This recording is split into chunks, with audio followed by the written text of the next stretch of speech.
Liam never snooped. Not because he trusted blindly, but because he believed in a quiet kind of respect, the kind you show when you share a home, a life, and what you think is love.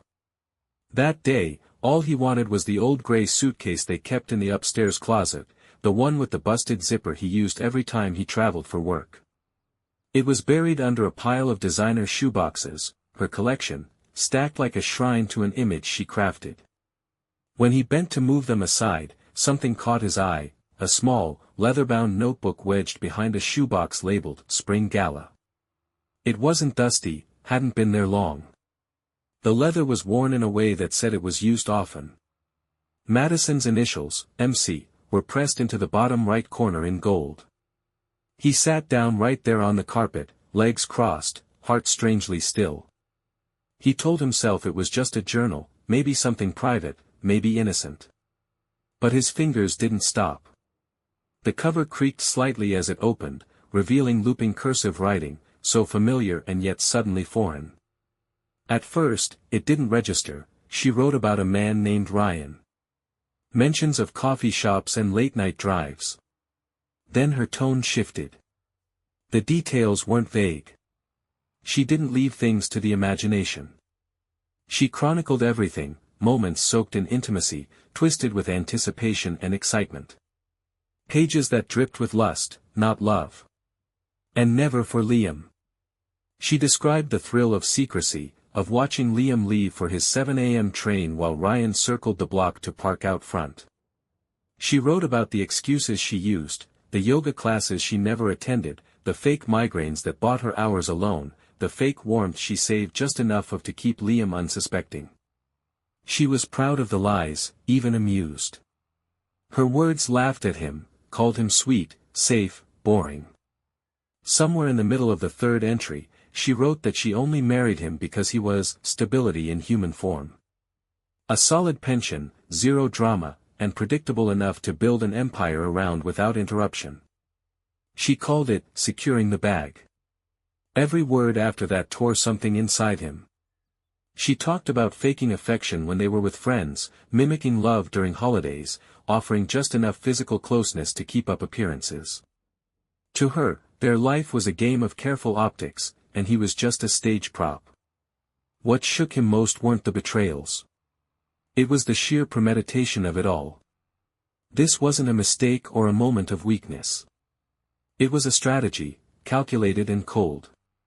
She had mapped it out: keep Liam happy, bleed him financially, wait for her side projects to take off, then file for divorce and play the victim. She even planned to keep the house, to drag him through court using vague implications about his mental health, nothing verifiable, just enough to plant doubt. Liam sat in silence for a long time, the pages flipping with a cruel rhythm. The air in the closet felt thinner, like the walls were collapsing. He wasn't angry.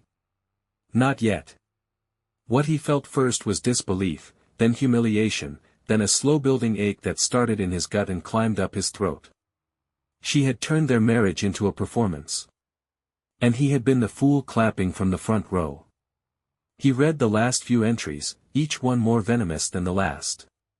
She was preparing to tell him it wasn't working, but she wanted to time it with her company's next funding round.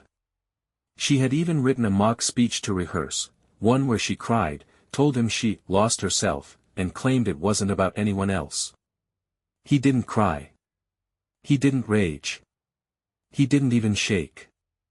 Years in a structured, thankless job had taught him how to keep emotion under lock and key, even when it screamed. He had always thought of himself as the safe option. Maybe he was. But being safe didn't mean being stupid. He closed the notebook slowly, as if it might bite. He didn't bother taking pictures or copying pages. He didn't need to. Every word was burned into his mind. With a kind of calm that felt eerie, he returned the notebook to its hiding place. Shoeboxes back on top, suitcase in hand, he walked down the hallway like nothing had happened. The house was quiet. Sunlight poured through the windows in soft waves. It looked like home. But now, it felt like a set. A place built to stage a life that wasn't real. She was probably downtown, working late again. The image of her meeting Ryan, maybe even laughing over wine while Liam microwaved leftovers at home, flashed through his mind. But it didn't boil his blood. It chilled it. In that moment, something inside Liam shifted. The version of himself who trusted without question, who believed that loyalty earned loyalty, died quietly in that upstairs hallway. He didn't confront her when she got home. He greeted her with a kiss on the cheek, asked about her day, and pretended not to notice the faint scent of unfamiliar cologne. That night, he lay beside her, staring at the ceiling while she scrolled through her phone, less than a foot away but already miles apart. He knew she thought she was in control. She thought the show was still going strong, that he was still the loyal, clueless husband she had written about so mockingly. But something was coming. He wasn't going to rage. He wasn't going to yell. He was going to plan. Because if she thought the truth could stay hidden between shoeboxes and silk sheets, she didn't know who she was really dealing with. Not yet. After that day in the closet, everything changed, but on the surface, nothing did. Liam went to work at the same time. He brewed her morning coffee the way she liked it, light roast with oat milk and that absurd cinnamon sprinkle. He kissed her forehead, asked about her schedule, and watched as she spun her stories with practiced ease. She said she was meeting her mother for lunch. Liam knew her mother was in Florida. She said she had joined a women's wellness group. Her gym pass hadn't been scanned in weeks. She said she was helping a friend move. That same friend had posted beach photos from Cabo just hours earlier. Liam listened to it all, nodding like a man still hypnotized. But behind the quiet compliance, he was studying her, how often she checked her phone, the nervous tapping of her nails when she was texting, the way she slipped into another room to take calls from work with a voice suddenly softer and flirtier than necessary. He didn't need to guess anymore. He just needed to confirm. The opportunity came on a Thursday. She left the house dressed just a little sharper than usual, white blouse, lipstick red, heels that didn't match the story she told him about volunteering at the community center. She barely made it to the end of the block before Liam pulled out behind her, his old pickup a few car lengths back, blending into traffic. She didn't suspect a thing. Of course she didn't. She drove for 20 minutes, weaving through side streets before landing at a business hotel near the freeway. Liam parked across the lot and waited. She sat in her car, texting. A few minutes later, a black sedan pulled in. A man stepped out. Tall. Tan. Wearing a jacket that probably cost more than Liam's monthly rent when he was in college. Ryan. Liam recognized him from the company Christmas party, some marketing guy from her startup's investor network. He remembered shaking the guy's hand, offering him beer, making dumb small talk while Madison looped her arm through Liam's like she actually loved him. The two met with no hesitation. No guilt. She practically leapt into his arms, kissed him like she couldn't get enough. Liam didn't look away. He raised his phone, took photo after photo. Entry time. Room number. License plates. Every detail logged and timestamped. Later that night, he synced her phone to the house network. He had done it months ago, part of a home automation project he was working on. She never noticed. He didn't need to go digging, her text threads were neatly backed up, organized by contact. She wrote to Ryan in the same tone she used to speak to Liam before bed. Sweet. Flirty. Full of inside jokes. Only now, those jokes were about him. About how dense he was. About how she faked a headache to avoid intimacy, because the thought of being touched by him felt like trying to cuddle a calculator. The texts made Liam nauseous, not for their content, but for how casual they were. Like she hadn't just betrayed a person, she deleted him. Replaced him with a placeholder version in her mind. The kind you mock and pity and twist for convenience. Liam stopped asking where she was going. He already knew. She kept lying. He kept collecting GPS trails. Transaction receipts. Screenshots of calendar events that didn't match her stories. She was building a fantasy life, and he was silently archiving every corner of it. But even with the deception crawling around their marriage like ivy, she didn't notice him change. At night, she curled into him on the couch, scrolling TikTok, while he stared ahead, glassy-eyed, watching her reflection in the television. She would touch his arm absent-mindedly and never notice how he didn't respond. He began to detach in the same way someone slowly peels off a band-aid, not rushing it, just loosening the edges one day at a time. Her perfume no longer registered. Her voice no longer stirred anything but quiet disgust. He found himself noticing other women, not with desire, but with curiosity. Wondering what it might feel like to be seen. To be chosen for who he was, not what he provided. While she was busy role-playing freedom with another man, Liam started taking his own steps toward it.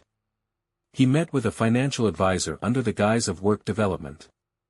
Transferred his direct deposit to a private account. Changed his online passwords. Sold off a piece of stock they had jointly purchased under the LLC he had quietly set up 3 years ago. He told a close friend at work, Eric, someone who had gone through a brutal divorce a few years prior. Eric was sharp, a real estate lawyer with a good heart and a sharp memory. He listened without judgment, then handed Liam a list of things to do: track assets, protect your credit, and don't tip your hand. Not yet. For a while, it was easy to pretend nothing was wrong. Madison would kiss him goodbye, say something like, "Love you, babe," and walk out the door without a hint of shame. Sometimes, Liam caught her humming. Happy. Free. Untouched by guilt. He could have exposed her at any moment. Thrown the photos on the table. Printed the texts and mailed them to her parents. Shouted it all from the front porch. But he didn't want a messy ending. He wanted something quieter. Something colder. The kind of truth that doesn't scream, it whispers and still leaves scars. Then one night, she came home late, makeup still perfect, hair smelling faintly of someone else's cologne. She didn't offer an excuse. She sat him down, her expression carefully arranged into something noble and serious. She said she needed space. She didn't feel like herself anymore. She needed time to explore who she was without titles. She insisted it wasn't about him, it was just something she had to do for her. She expected tears. A fight. Begging. But all Liam did was smile. Not a sarcastic smile. Not a cruel one. Just, knowing. She didn't understand it. He could see it in her eyes. She tilted her head, confused by the calm. But it was already over for him. The weight she thought she was dropping on him had been off his shoulders for weeks. She said she'd be gone by the weekend. He nodded, said he'd give her the space she needed. In reality, she was walking into the trap she had set for him, and he was the one holding the wire cutters. Every lie she thought she'd gotten away with had been catalogued, saved, and timed to perfection. She had left the door open, thinking she was escaping. But the truth? She was walking into a storm she didn't even know had started brewing. The sun hadn't even crested fully when Madison walked through the front door the morning after her dramatic "I need to find myself" speech. The house was quiet, cleaner than she'd left it. No sign of Liam. No half-drunk coffee mugs on the counter, no shoes by the door. It felt like walking into a model home, perfectly staged but strangely empty. Something was off. Her heels echoed across the tile as she made her way into the kitchen. The table stopped her cold. There it was. The leather-bound notebook she thought was safely hidden in the back of the upstairs closet. The one she wrote in almost religiously, chronicling fantasies and justifications, turning their marriage into a diary of deception. It was open to a random page. Beside it, Liam's house key, placed with intention, heavy with finality. And a small, white card, simple, with clean handwriting that wasn't angry, just resolute. She didn't even sit down. Her hand went straight for her phone, her breath catching.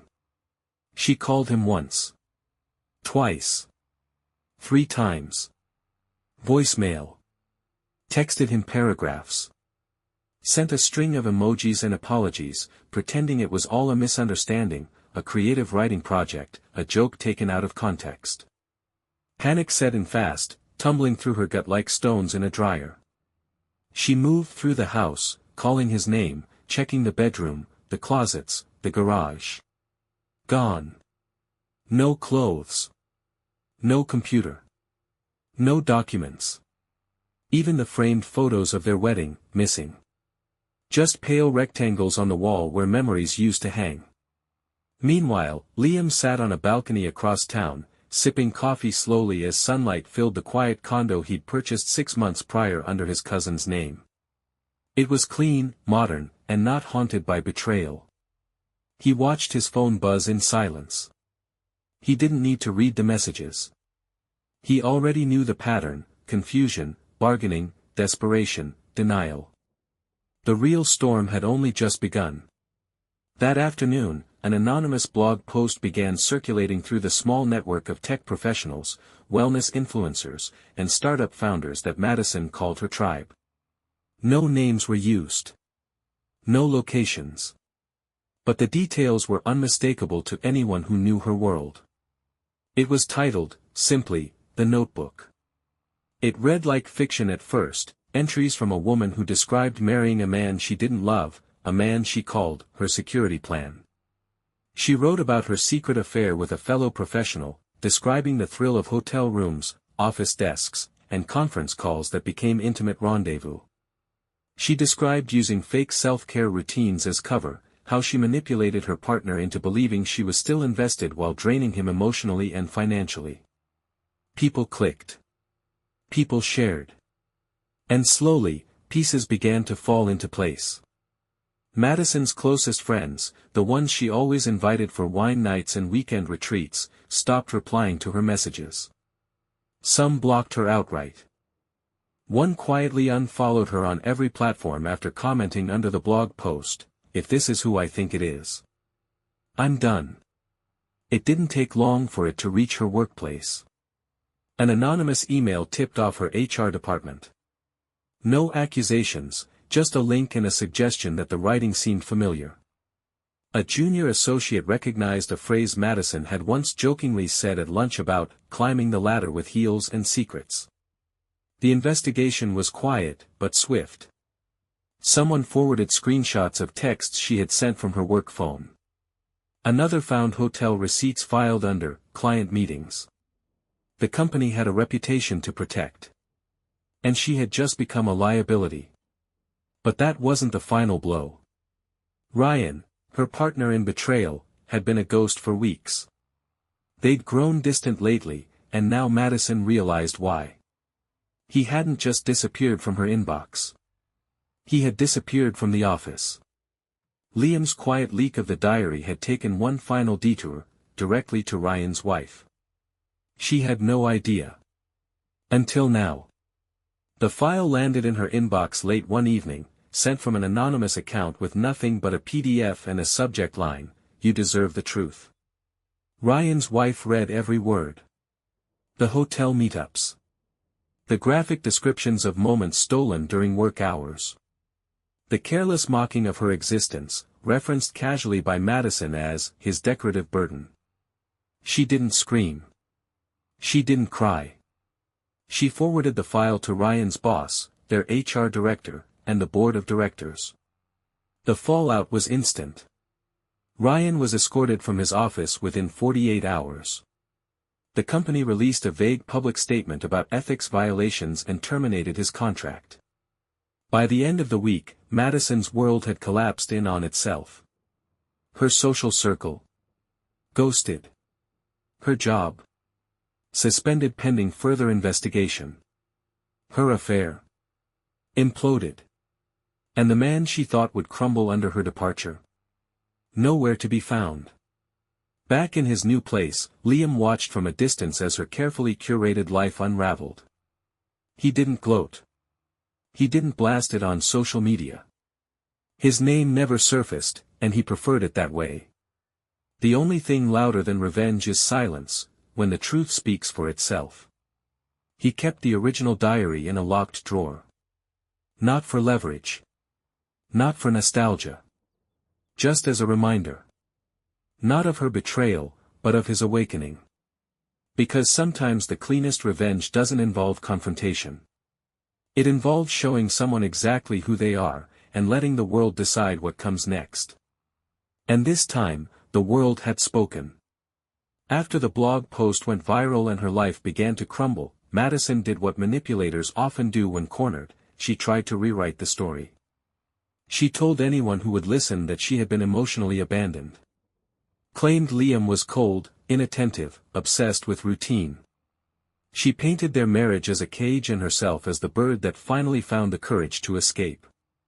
Her public posts shifted from curated brunches and couples yoga to vague, melancholic quotes about healing and rising from ashes. But the more she tried to control the narrative, the more it unraveled. What she hadn't accounted for was that Liam, the quiet man she'd underestimated for years, hadn't just walked away, he had prepared for every angle of her collapse. While she was busy performing for the internet, his attorney was already lining up court filings. The financial discovery phase didn't take long. Liam's lawyer uncovered months' worth of siphoned funds, transfers from their joint account labeled as utilities and insurance that led to a secondary account in Madison's name. She had used it to fund weekend trips with Ryan, buy luxury items, and even pay off Ryan's personal credit card balances.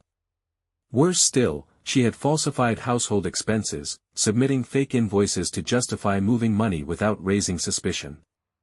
When the documents were presented, Madison tried to claim they were part of a shared spending plan. But the trail was too precise, too intentional. It wasn't just misuse, it was embezzlement, dressed up in designer labels and scented emails. And then there was the prenup. Signed with an eye roll and a joke about Liam watching too many divorce documentaries, it had sat quietly in a fireproof safe for years. She had never taken it seriously. But it was airtight.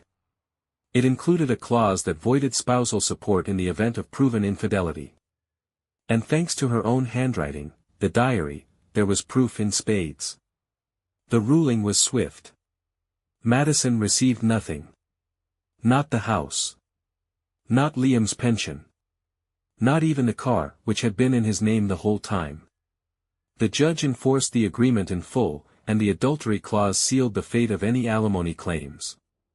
The court recognized not just her betrayal, but her calculated misuse of joint assets. She stood in court with trembling hands, unable to hide her disbelief. For once, her charm didn't work. Her practiced tears, the quiver in her voice, the well-timed sighs, none of it mattered. This wasn't a brunch table surrounded by sympathetic friends. This was the law. And Liam had brought receipts. But the real sting came after the judgment. Liam had set up a living trust months before their marriage began to fracture. His government salary, bonuses, investment dividends, everything had been rerouted into it, under his name only. The condo he moved into, paid for outright from the trust. The same trust now protected by a trustee she couldn't touch. Every financial asset she once thought she'd be entitled to was already far out of reach. And just when it seemed like it couldn't get worse, her own family turned on her. Madison's parents had stood by her initially, convinced that she had been misunderstood or misrepresented. But then someone sent them a copy of the diary. Whether it was an anonymous email or a printed version left in their mailbox, no one knows. But they read it. Every page. Every word. What they saw wasn't the image of a wronged daughter, they saw the manipulation, the smug cruelty, the tactical lies. The way she bragged about deceiving not just her husband but everyone around her. The tone wasn't one of pain or confusion. It was glee. Cold, calculated glee. They stopped answering her calls. They cancelled the holiday plans she had assumed were guaranteed. Her mother deleted the Facebook album titled Liam and Maddie, Our Favorite Couple. Her father sent her a short letter in the mail. It contained no words. Just the torn-off corner of the diary's page that read, "Marrying Liam was the smartest financial move I ever made. The man doesn't ask questions, he just deposits." That was the last she heard from them. Meanwhile, Liam disappeared for a while.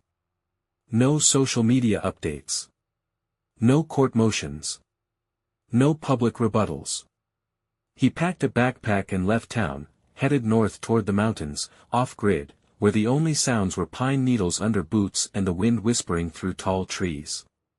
For 2 weeks, he hiked without distraction, sleeping under open skies, letting silence undo the noise she had filled his life with. He didn't need a revenge speech. He didn't need a closing argument. He had already won. By the time he returned, Madison had moved out of their home, because it was no longer hers in any way. She had found a one-bedroom rental on the edge of town, too expensive for her now shrinking finances but still clinging to some shred of lifestyle. The inside was sparse. No guests came by. No photos hung on the walls. And then came the lawsuit. Ryan's ex-wife, now divorced and deeply familiar with every detail of Madison's diary, had filed a civil suit against her for intentional infliction of emotional distress and contributing to the breakdown of her marriage. The emails. The texts. The mocking descriptions of encounters that had taken place in the family home, in her absence, were all documented. It wasn't just a matter of infidelity. It was humiliation, made public. And Madison, already drowning in legal fees and frozen accounts, couldn't afford the fight. She attempted to settle quietly. But by then, the damage was done.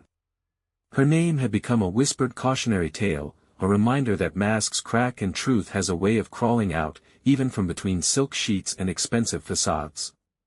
Liam didn't follow the case. He didn't need to. His war was over. While she faced lawsuits and silence, he stood under mountain skies, breathing air that had never known her name. For the first time in years, he wasn't living around lies. He was just living. And that, he realized, was the purest justice of all. 1 year can feel like a lifetime when the air you're breathing is finally your own again. Liam's days no longer began with dread. There were no more hollow routines spent trying to prove himself to someone who had already replaced him. The silence in his life was no longer cold, it was clean. Settled. Even comforting. He had stayed in the condo at first, using the quiet as a shield while he put his life back together piece by piece. It had taken time to undo the knots Madison had tied in his world, financial, emotional, even spatial. For weeks, he found her name echoing in small places. An old mug she used. A playlist she'd made. Faint perfume on the lining of a coat he hadn't worn since fall. Each memory, once a sting, gradually dulled into indifference. Now, a year later, Liam had outgrown the pain. The house, once a stage for deception, was his again. Repainted walls. Replaced furniture. He stripped it of its ghosts and filled it instead with things that felt like him. A library he'd always wanted. A small vegetable garden in the back. The air smelled like fresh wood and new beginnings. He didn't rush back into dating. Trust wasn't something he could give easily anymore. But slowly, steadily, someone new entered his life. A woman named Rachel, kind and grounded, with a laugh that didn't feel rehearsed. There was no whirlwind, no dizzy infatuation, just moments that felt real. They took their time, both of them cautious but curious. He found himself smiling without needing a reason. Meanwhile, Madison was nowhere near the life she once flaunted. After losing her job, she bounced between startups and freelance gigs, none lasting more than a few months. Her brand, once built on confidence and connection, had soured. The friends she used to host for rooftop parties and yoga retreats had moved on, their loyalty dissolved not by drama, but quiet realization. Madison had written herself out of their lives, line by selfish line. The social media pages she once curated with such precision were now barren. No followers, no likes. Just silence. Her world had imploded not with scandal, but with truth. The diary had done what years of confrontation never could, it revealed the woman behind the mask. And when people finally saw her for who she was, they left on their own. Ryan's ex-wife won her civil case. Madison had to pay damages she couldn't afford. The money was tight now, painfully so. She rented a one-bedroom apartment on the outskirts of town, traded Uber rides for the bus, and the designer heels for worn-out flats. She still looked polished when she could. The image never fully died. But there was something different behind her eyes now, vacancy, maybe. Or just the weight of consequence. Then came the letter. It arrived on a quiet Tuesday. No return address. Just Liam's name, in handwriting he hadn't seen in a year. His first instinct was to toss it, but something made him pause. He held it for a long moment, running his thumb across the seal. Maybe it was an apology. Maybe it was another manipulation, wrapped in flowery language. Maybe it was just noise. But Liam didn't need it. Whatever it contained, it couldn't offer anything he hadn't already found on his own. Closure was never something she could give him. It had come in the silence after the storm, in the stillness of waking up without anxiety. It had come from knowing he'd survived, not just her betrayal, but the version of himself that accepted it. So he took the envelope outside. He stood under the sky, the evening sun casting warm shadows across his yard. With one smooth motion, he held the letter to the flame of the fire pit, watched it curl and blacken, the paper folding in on itself as if erasing its own existence. No drama. No final words. Just ashes. That was all it deserved. Because the revenge had never been about screaming or spectacle. It had been about precision. Patience. Letting the truth speak when it was time. He hadn't needed to destroy her. All he had to do was stop protecting her. And when the curtain finally fell, the damage wasn't loud, it was undeniable. Her downfall wasn't public scandal. It was private exile. A slow, steady erosion of everything she built on lies. Reputation. Relationships. The illusion of control. All of it, gone. And Liam? He didn't just survive. He rebuilt. Not as a bitter man, but as one who knew the value of peace. He had his name. His dignity. His future. Every now and then, he'd catch himself staring out the window, thinking about how close he came to losing it all. Not just the house or the marriage, but himself. But then Rachel would call. Or his dog would drop a leash at his feet. Or a neighbor would wave, and he'd remember, this is life, now. Unfiltered. Uncomplicated. Free. And that, in the end, was the real story. Not of betrayal, but of becoming whole again. Not of war, but of quiet victory.